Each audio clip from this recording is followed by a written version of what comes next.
আসসালামু আলাইকুম প্রিয় দর্শক, কেমন আছেন? আশা করি ভালো আছেন।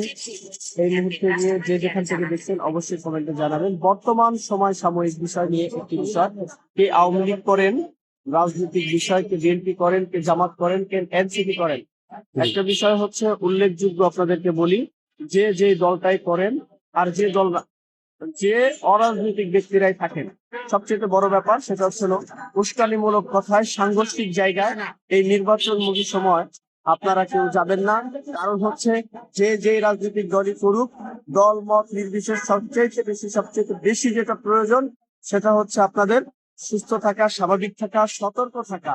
অতএব দলের টানে, ব্যক্তির টানে, এই রাজনৈতিক ব্যক্তিদের মূল প্রলোভন, মিথ্যা প্রলোভনে পড়ে কেউ নিজের জীবনে ক্ষতি আনার চেষ্টা করবেন না। পাশাপাশি হচ্ছিল, কেউ সহিংসতায় জড়াবেন না, কারণ সকলেই স্বার্থপর। নেতারা আমাদের মতামতকে পুঁজি করে তারা নিজস্ব অর্থ বিদেশে পাচার করা ছাড়া অন্য কোনো কিছুই করে না।